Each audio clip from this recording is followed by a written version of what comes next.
A lot of news is coming out about tech company layoffs in the tens of thousands. And a lot of people are sharing their experiences on TikTok and other apps about not finding work or applying for hundreds of thousands of opportunities throughout a monthly scale and not getting enough interviews. So the first thing I wanted to talk about, which is separate from the writing, is mindset. You have to have a mindset that when you put your resume out there, not every company is meant for you. For myself, I'm a service provider. I come in as a consultant. And I know that when I do get an opportunity to chat with a potential customer or client, whether it's a big organization, a small business, or a leader, my mindset in the process of winning opportunity, much like yourself as an employee, winning a job, I have a very, very neutral mindset that I'm putting out my proposal, I'm putting out my my portfolio to this company. Not every company that I put out my proposal or portfolio is a match. So I already have this mindset and energy about myself of no desperation. No, I have to get every client. I have to get every interview. I have to get every chat with every organization that needs my services as a service provider. So as an employee, I suppose it's very easier said than done, but if you have a very neutral mindset that you have talents, you have skills, you are unmatched, you've worked with leading organizations, you've saved companies millions of dollars, gained companies millions of dollars, etc. If you have an air of abundance versus lack, abundance means, okay, you're going to go to this job interview, you're going to do 5 this week if you get that many per week, and you're going to go in with an attitude. This is not just about the company interviewing you. This is about you interviewing the company. Back in the day when I was in the employee quadrant, Robert Kiyosaki terms, I actually used to go to interviews 5 to 10 to 15 minutes before the interview started. And I did that on purpose, and here's why.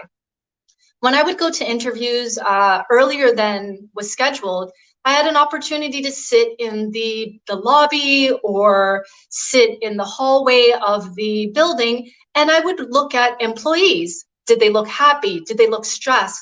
Were people getting along? Was the secretary kind?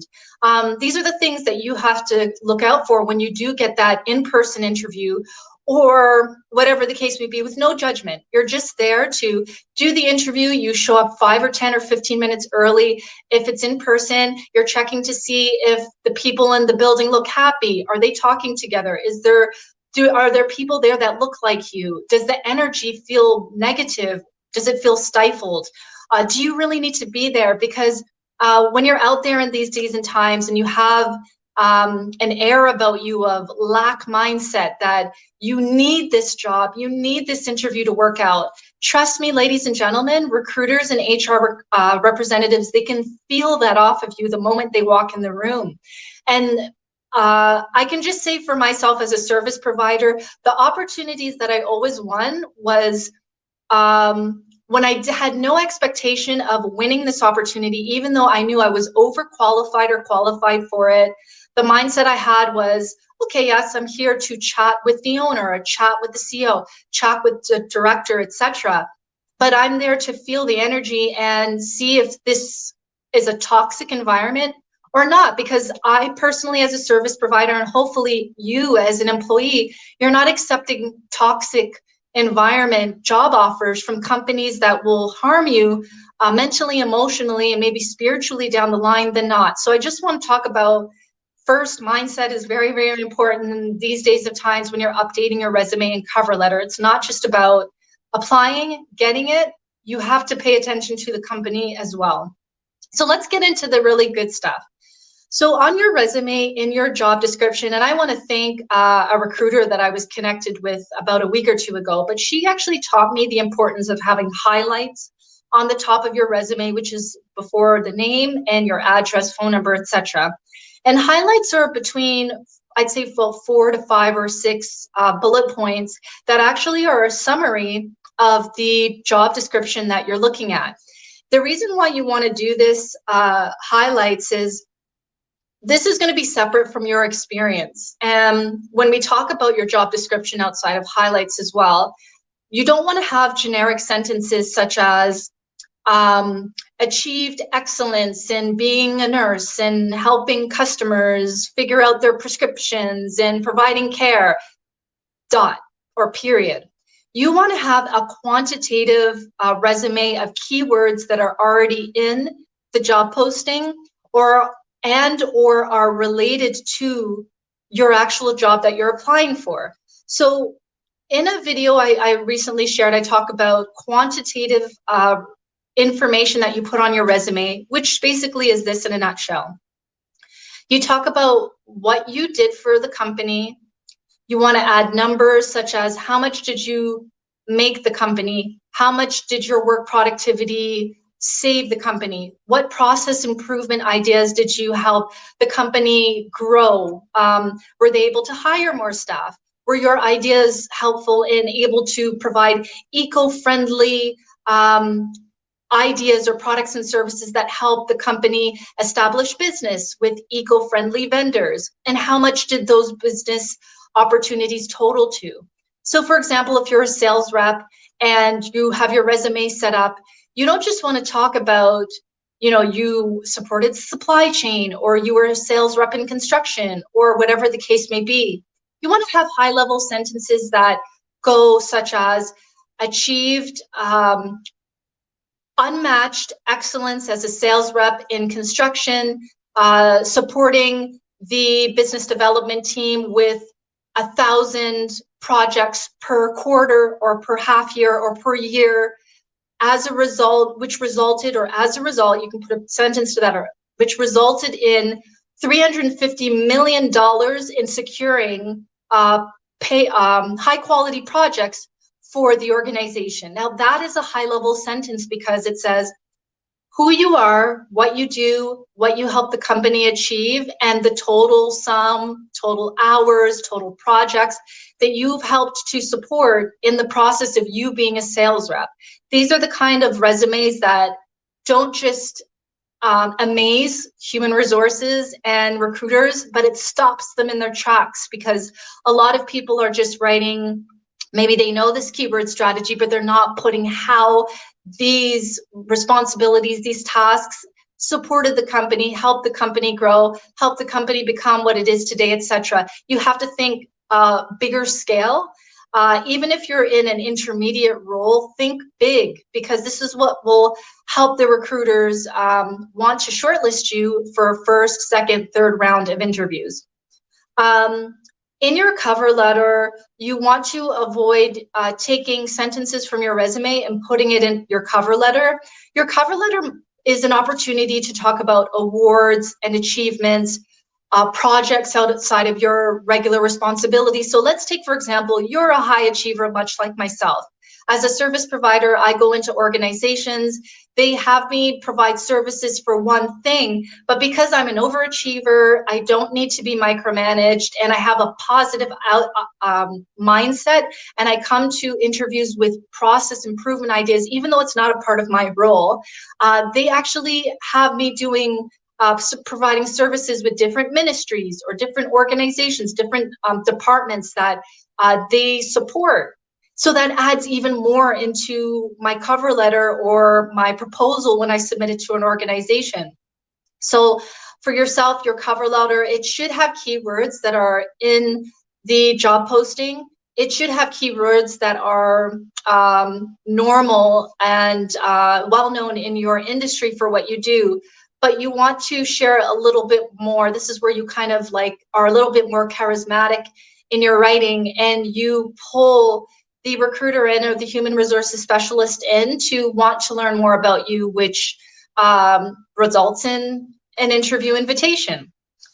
Other things that I want to talk about is, let me see, same resumes for opportunity. Okay, so some things that you might be doing right now, if you're not seeing the results you want as far as getting a high number of interviews per week, and you're applying for hundreds of opportunities a day within several days, etc., is you don't want to have that one templated resume that you cascade out to every organization. And I know this might sound so overwhelming because it might take you extra time to read each job description.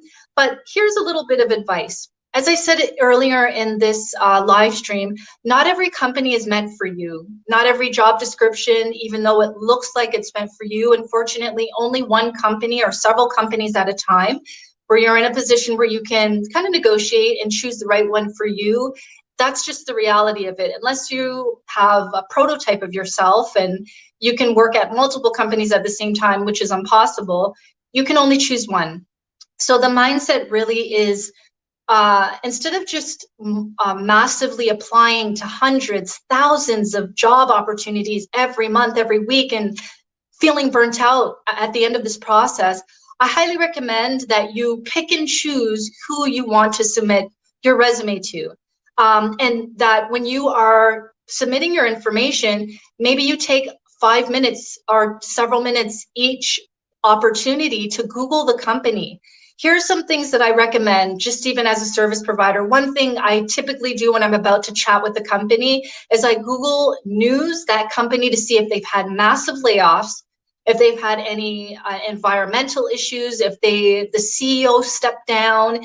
These are the things that you, even though it has nothing to do with cover letter and resume writing, this is how you select which companies you're going to present yourself to, because the mindset of massively submitting to hundreds of thousands of companies per year, you're going to feel burnt out. And if you're not getting the interview results, it's because you're giving your energy and time to a lot of companies that may not even be a good match for you, etc. So try not to use the same templated resume for every opportunity, because I personally think that HR representatives and the artificial intelligence software that they use to read resumes can tell if it's generic. And unless you are someone who's been in your industry for 5 or 10 years and you're already using this strategy, and for every opportunity you're kind of adding more each month or each quarter or each year to your resume, then I think that that will look very like a very diverse resume versus somebody who just has a templated one for every situation. Other things that I can say, just by watching a lot of content from HR representatives on TikTok and their feedback, is you don't have to have a InDesign, Adobe graphic designed resume with all these colors and your portrait and all this other kind of stuff. The AI, if the company is using artificial intelligence to screen your resume among other hundreds, thousands, millions of people per year, the artificial intelligence isn't necessarily looking for a pretty resume. The artificial intelligence is looking for keywords that are naturally planted throughout a resume. And also too, when you're doing your keywords, not everybody is a writer, not everybody is an editor. Try not to just plant keywords in a sentence, but it doesn't make sense. Because let's take, for example, you decide to do that out of not knowing. We all make mistakes. This could be a new conversation for you, but you plant keywords throughout your resume and cover letter just to throw them in there, and it doesn't make sense. So let's say you do get the interview, when that recruiter has it on his or her laptop while you're going through your online chat, or they have it printed out while you're in the building with the hiring manager, etc. If they while they're reading it, let's say there's 4 people in this room and they're all reading it and they get a sense, okay, I just see keywords jumbled up in this resume. All I see is keywords jumbled up in this cover letter, but it doesn't make sense. That could be another reason why you don't maybe make it to the second round of interviews, because the keywords in throughout the contents that you shared with them, it's not flowing properly. So just make sure that all of the sentences make sense.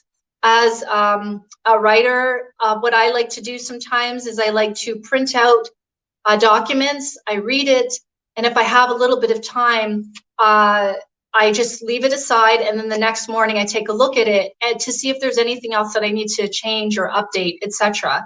Another trick that I like to use on Microsoft Word is I like to change the background. So if you click on the design tab, click on background, change your background to a black.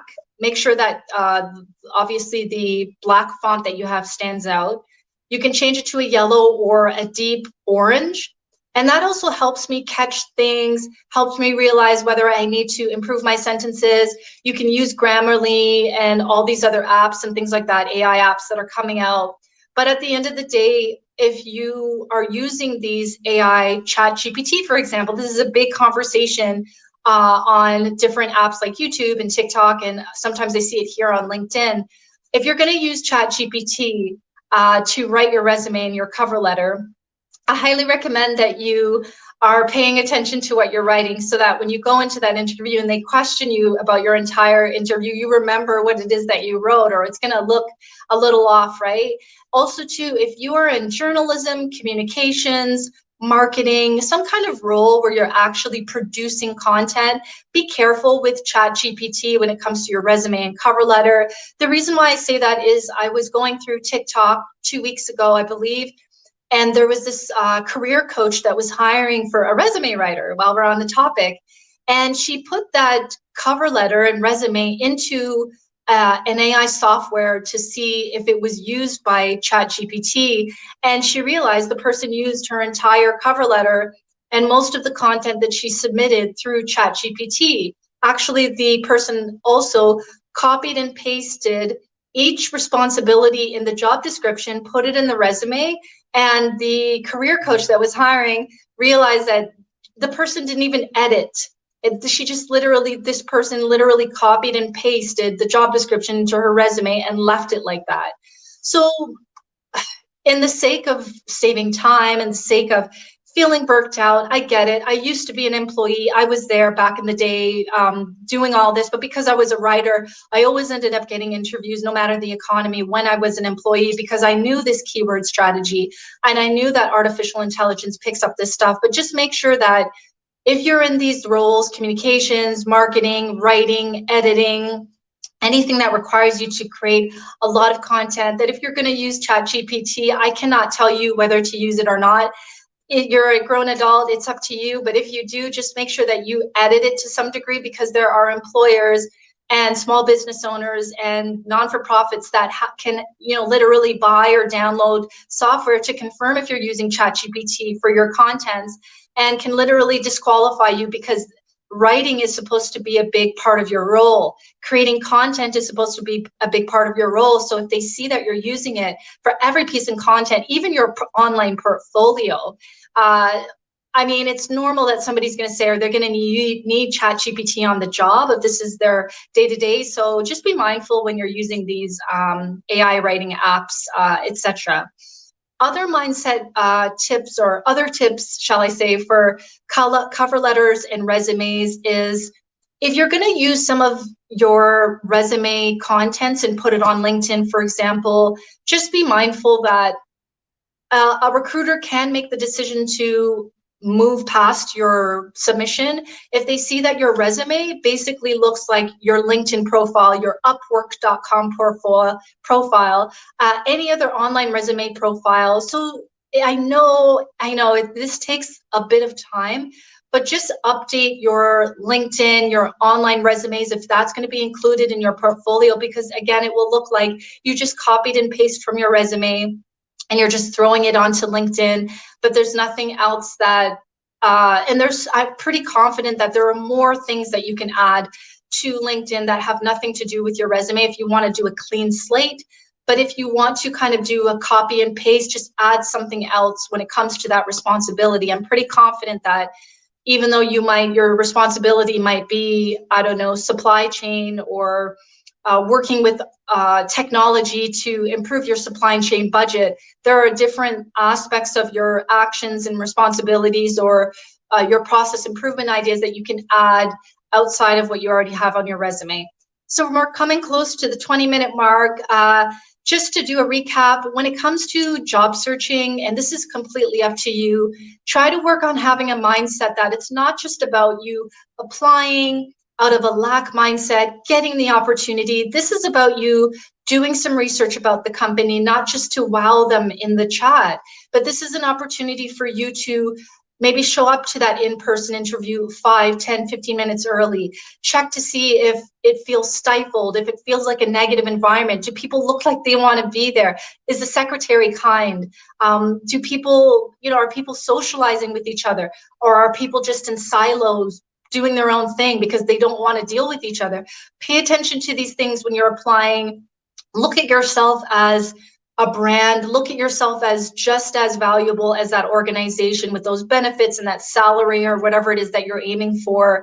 You are a talented human being. You are skilled, you're educated or self-taught.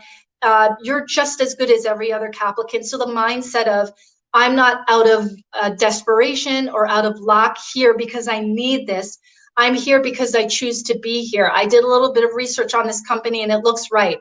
I did some research to see if there were major layoffs and that this is not just some temporary role that I'm put in for a year or two and then I'm gone, just like the last person or the group of people that were laid off before this interview. Just do your research so that you're not getting into roles where it's a dead-end opportunity or they are just having you there temporarily, but they're not being transparent with you in that initial interview. Make sure that you add highlights at the top of keywords that are in the job description that are separate from your responsibilities under your professional experience. Naturally use keywords throughout your resume and cover letter so it doesn't look like you just pasted keywords or copied and pasted the job description and now it doesn't make sense when you're there for the interview and people are scratching their head wondering what's up with this resume or cover letter. In your sentences, make them quantitative. What did you achieve? How much money did you make for the company? How much money did you save the company? How much work productivity in hours went up for yourself or the team? How much did you help the management team? How many projects did you complete, etc.? How many business development opportunities did you close if you're in sales? These quantitative numbers for financial, work productivity, etc., results are going to help you stand out. What not to do, try not to make your cover letter sound like your resume. HR reps can pick up on that really quickly. Either they personally will or their artificial intelligence or technology resume submission software will do the job for them. Try not to use the same resume for every opportunity. If you have the time, just look at the job description, as I mentioned earlier, and just make sure that you flow with those keywords, but make it applicable to what you're doing. Always be honest on resumes as too, ladies and gentlemen. Try not to have generic sentences such as, for example, I was a nurse and I help clients and patients and at the hospital, etc. Period. Try to make it a little bit more quantitative. And if you're taking sentences from your resume to put on your online profile, like LinkedIn or Upwork or any online resume platform, make sure that you add a little bit more information on your LinkedIn. Try not to just copy and paste because recruiters and HR can notice that as well. And I think that's it. And if you're using ChatGPT or any of these artificial intelligence softwares or platforms that are going to generate your resume and cover letter for you, just make sure that if you're in writing, journalism, communications, you're in a role that I'd probably say 80 to 90% of what you do is writing. Just be mindful that employers, whether they're small business owners, solopreneurs or big organizations, they can also invest in technology and software to see if you are using plagiarism by literally copying, pasting from the job description, or if you're using ChatGPT to create these pieces of content. And if they make the decision to not contact you, that's something that you have to think about for yourself. But anyways, if you have any questions as you're watching this in the replay, leave a comment below if you want to reach out to me directly. If you have any other resume or cover letter or LinkedIn profile description questions, please let me know. And if there's anything that I've missed from this list, feel free to leave it below so that anybody that reads the comments can get some help and support too. Thank you so much for your time. To all the employees watching, good luck with your job search. I wish you all the best. Stay healthy and stay safe and take care of your mind, body, and soul. All right, bye.